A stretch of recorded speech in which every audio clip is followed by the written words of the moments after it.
After a party, we were on our way home when my wife suddenly screamed, "There's a wall ahead! Stop the car!"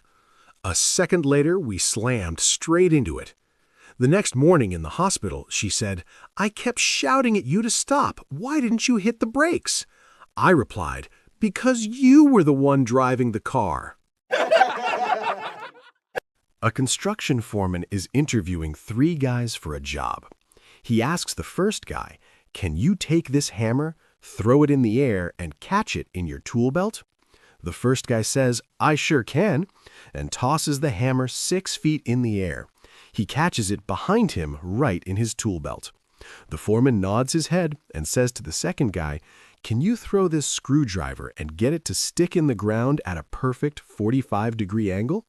"You bet I can," says the second guy, and with a flick of the wrist, he throws the screwdriver, piercing it into the ground, sticking out at a perfect 45-degree angle. The foreman nods his head and says to the third guy, "All right, what about you? Can you shoot a nail gun from here and break that Coke bottle sitting on the fence post?" "Of course I can," says the third guy as he takes the nail gun from his tool belt and fires at the Coke bottle. The nail hits dead center, shattering the bottle to pieces. And the foreman shakes his head and says, "That's all very impressive, fellas, but I already have plenty of guys who can do stupid, flashy tricks like this all day." He looks at them and asks, "Now tell me, which one of you actually knows how to work?" A Jewish man goes into a public restroom. He goes to the urinal as another man enters and starts using the urinal next to him. The other man looks over at him and asks, "Are you a Jew?" "Why, yes, I am," he replied. "Are you circumcised?" the second man asked. A bit put off, the first man answered warily, "A strange question, but yes, I am circumcised." "Did you grow up in New York?" the second man asked. "Well, yes, I did. How did you know?" "Did you study under Rabbi Karinsky?" "I did. How do you know so much about me?" "He cuts at an angle, and you're pissing on my shoe." A young man asked an old rich man how he made his money. The old guy fingered his worsted wool vest and said, "Well, son, it was 1932, the depth of the Great Depression. I was down to my last nickel. I invested that nickel in an apple. I spent the entire day polishing the apple, and at the end of the day, I sold the apple for 10 cents. The next morning, I invested those 10 cents in 2 apples. I spent the entire day polishing them and sold them at 5 p.m. for 20 cents.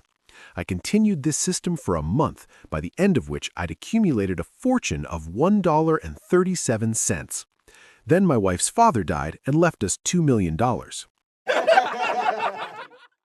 After a long day of work, Kanye West goes to his Kanye nest to take his Kanye rest. He wakes up feeling his Kanye best. Then he'll get Kanye dressed on his Kanye vest to go on a Kanye quest. He goes to church and becomes Kanye blessed. Then to a hotel room to be a Kanye guest. Then to school to take his Kanye test. He forgot to brush his teeth. Did he run out of Kanye crest? His neighbor stole it. What a Kanye pest. A friend who worked away from home all week always made a special effort with his family on the weekends. Every Sunday morning, he would take his granddaughter out for a drive in the car for some bonding time, just him and his granddaughter. One particular Sunday, however, he had a bad cold and really didn't feel like being up at all.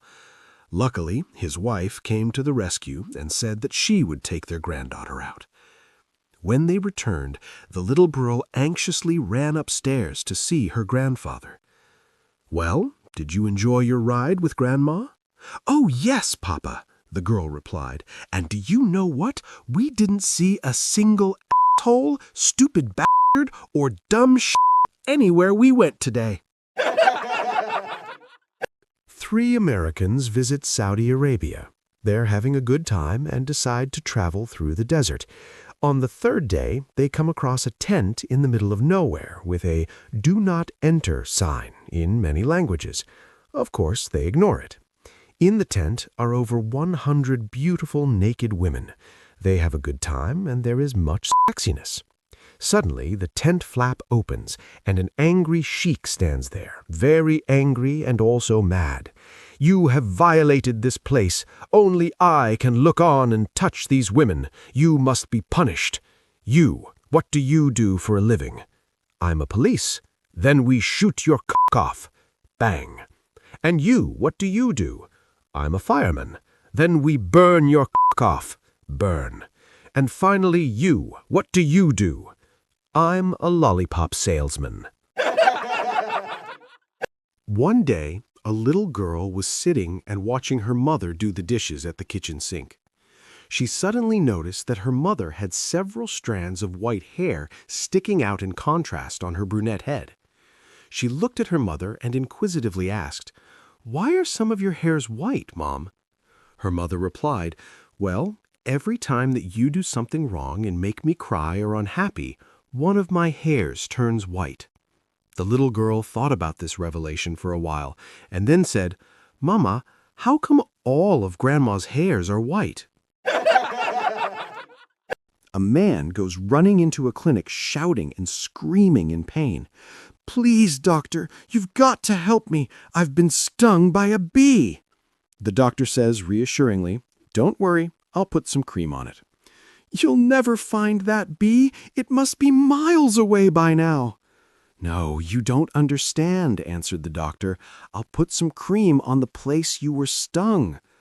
"Oh, it happened in the garden in the back of my house." "No, no, no," says the doctor, getting frustrated. "I mean, where on your body did that bee sting you?" "On my finger," screamed the man in pain. "The bee stung me on my finger, and it really hurts." "Which one?" the doctor asked.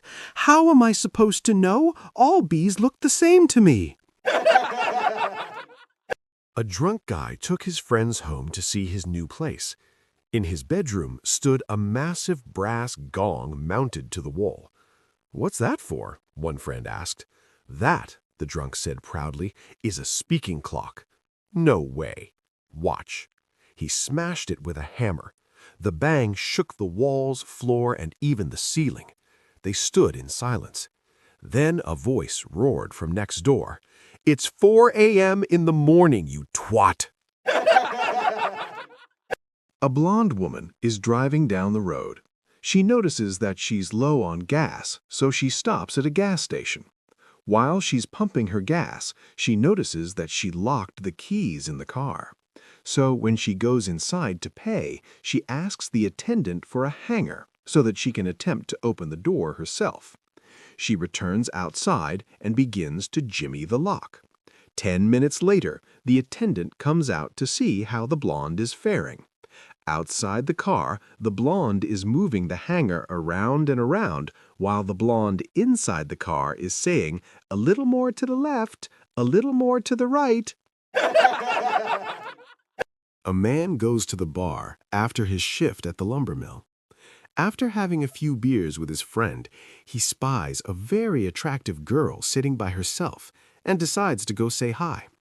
Before he can make his way over, however, his friend grabs his arm and says, "Hey, it's not worth it, man. I noticed she's only been drinking ales tonight. I don't think she's into lagers." There are several types of vests designed to protect a person. There's life vests, designed to protect a person from drowning. There's bulletproof vests, designed to protect a person from bullets. There's high-visibility safety vests, designed to protect a person from getting hit while near traffic. There's leather vests, designed to protect a person from road rash when laying down their motorcycle. And there's sweater vests, designed to protect a person from women. A gentleman strolling alongside a canal observed an old man and his son fishing. A moment later, a splash was heard. The boy had fallen into the water. The old man, however, jumped in after the lad and succeeded in getting him safely to the bank. There he stood, the victim on his head, to let the water drain out, and it was at this moment that the gentleman arrived on the scene with profuse expressions of admiration for the prompt rescue. "It was noble of you. the gentleman declared rather rhetorically, to plunge into the water in that way at the risk of your life to save the boy. I congratulate you on your brave display of heroic magnanimity." The old man answered with an amiable grin, "All right, sir. I don't know anything about magnanimity, but I just had to get the boy out of the water. He had the bait in his pocket." A religious woman, upon waking up each morning, would open her front door, stand on the porch, and scream, "Praise the Lord!" This infuriated her atheist neighbor, who would always make sure to counter back, "There is no Lord." One morning, the atheist neighbor overheard his neighbor praying for food. Thinking it would be funny, he went and bought her all sorts of groceries and left them on her porch. The next morning, the lady screamed, "Praise the Lord, who gave me this food." The neighbor, laughing so hard he could barely get the words out, screamed, "It wasn't the Lord, it was me." The lady, without missing a beat, screamed, "Praise the Lord for not only giving me food, but making the atheist pay for it." One recent Sunday, a young boy arrived to his Sunday school class late. His teacher knew that the boy was usually very prompt and asked him if anything was wrong. The boy replied no, that he was going to go fishing, but that his dad told him that he needed to go to church instead. The teacher was very impressed and asked the boy if his father had explained to him why it was more important to go to church rather than to go fishing. To which the boy replied, "Yes, ma'am, he did. My dad said that he didn't have enough bait for both of us." A priest, an engineer, and a mathematician stand on the roof of a burning house. The only way down seems to be a big leap down into a nearby pool. The house is high, though, and the pool is small. The priest is ready right away for his leap of faith. "So God help me," he says, takes a second to gather himself, sprints towards the edge, and jumps. He just barely misses the pool. The engineer shakes his head. He pulls out a piece of paper and a pencil and starts calculating how far the pool is away, the angle from the edge of the roof, the speed he will need, and how much he will have to jump. He takes a couple of measured steps back, briefly looks at his calculations. He runs and jumps. He lands in the pool, surprised himself how he managed to get all things correct. As he sees the engineer landing in the pool, the mathematician feels a wave of relief. Engineers don't understand mathematics half as good as him, so he too starts his calculations, the distances, angles, and speeds necessary to succeed. Confident, he takes his steps back, runs towards the edge, and jumps. He falls upwards. Damn those sine errors. A guy goes back to a gorgeous woman's apartment after they meet at a nightclub. After an all-night romantic session, he rolls over, grabs his jeans, pulls out a pack of cigarettes, and starts patting his pockets for a lighter. "Do you have a light?" he asks. "There might be some matches in the top drawer," she replies. He opens the bedside drawer and finds a box of matches sitting on top of a framed photo of a very handsome man. Naturally, he gets a little nervous. Holding up the picture, he asks, "This isn't your husband, is it?" She laughs and snuggles closer. "No, silly." "Your boyfriend, then?" he presses. "Nope," she says, playfully nibbling his ear. "Then who is it?" he asks, now sounding slightly panicked. She smiles sweetly and says, "That was me, before the operation."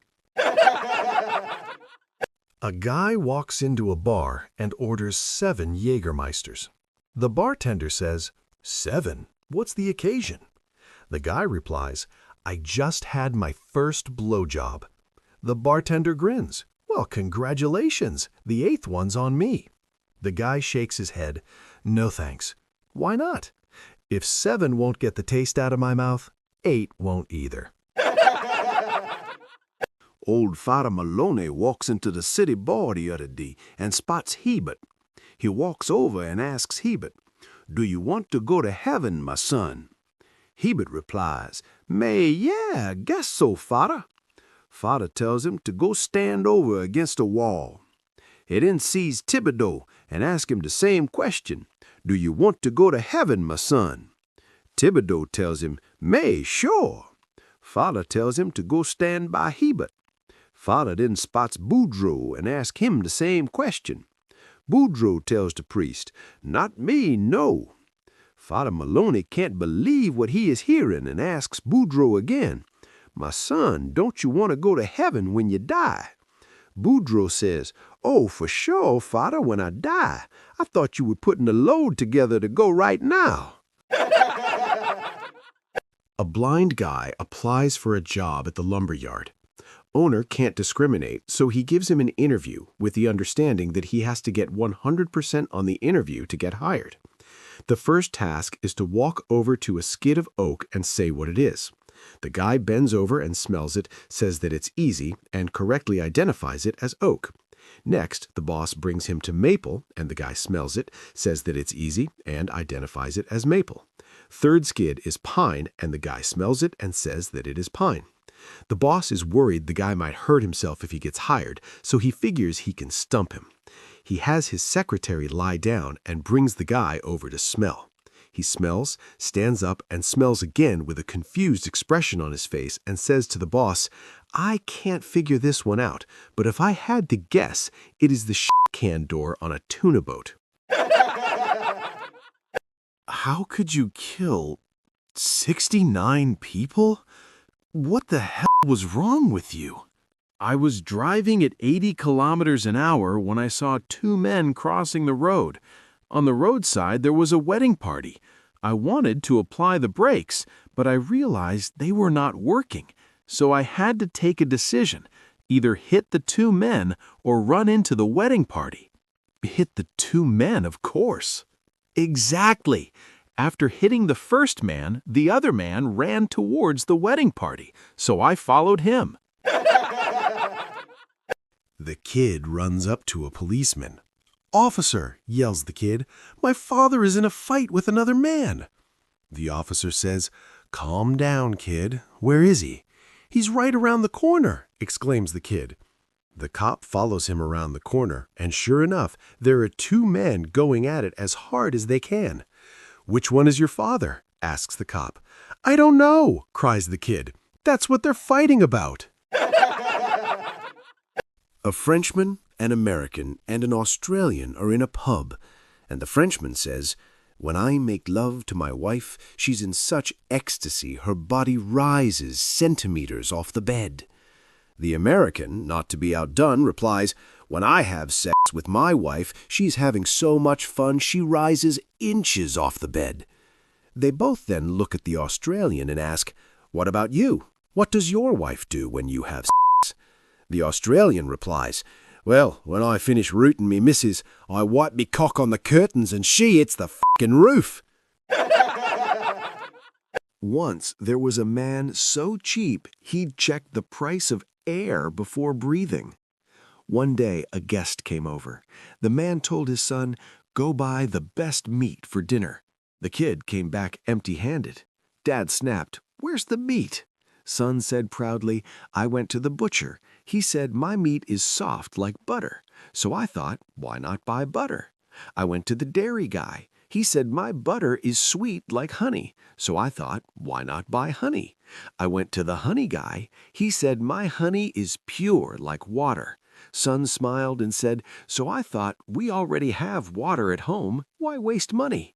Dad hugged him and said with tears of pride, my boy, you're not just cheap, you're a future legend. 3 girls apply for a job. At the interview, they're told they will have to answer a question and then explain their answer. Gwyneth goes first and is shown a cauliflower, a potato, and a knife. She's then asked which one is the odd one out and the reason why. She ponders for a minute, then answers, the knife, because the knife is long, yet the other 2 are round. Her answer was accepted. Beryl goes next, and she also chooses the knife, explaining that the knife was mineral, while the other 2 were vegetable. Her answer was also accepted. Finally, Blodwen thought for a minute after being asked the same question, then replied, "The cauliflower is the odd one, because you can make chips with the other two." Jonathan Hale applied for a job as an insurance salesman. Where the form requested prior experience, he wrote lifeguard. The lead recruiter, Miss Evelyn Hartley, adjusted her reading glasses and stared at the single line typed in the prior experience section. Experience, lifeguard. No dates, no location, no glowing testimonials or past performance, just one stark word. Evelyn looked up. "Mr. Hale," she began with polite formality, "this role requires resilience, persuasion, and the ability to gain trust quickly. We're looking for someone who can not only sell insurance, but also sell themselves. You put down lifeguard. That's it." Jonathan gave a calm nod. "That's right." "How does that qualify you to sit across this table?" she asked, skepticism lacing her voice. He leaned forward, folding his hands. "May I tell you a story?" The panel exchanged glances. Evelyn gestured slightly, permitting him to go on. "I was 17, needed a summer job. There was an opening at the city pool for a lifeguard. I'd never done it before, but I needed the money and I needed the chance." "And were you certified?" asked one of the panelists. He smiled. "No." "You'd been a strong swimmer then." He paused, his smile deepening into something almost confessional. "I didn't know how to swim at all." He got the job. George looked over the backyard fence and admired Fred's wife while she sunbathed topless. The next day, George corners his neighbor on the driveway saying, "I saw your wife sunbathing in the backyard without her top on yesterday." Fred was quite put out over the peeping incident and told George he planned revenge. That very evening, Fred noticed that George's bedroom shades were up. Upon closer inspection, he notices George's wife in the act of performing oral sex. The very next day, Fred calls out to George, "Hey George, I saw your wife giving you a blowjob last night." George replies, "Ha ha ha, liar, I wasn't home last night." A young man hired by a supermarket reported for his first day of work. The manager greeted him with a warm handshake and a smile, gave him a broom, and said, "Your first job will be to sweep out the store." "But I'm a college graduate," the young man replied indignantly.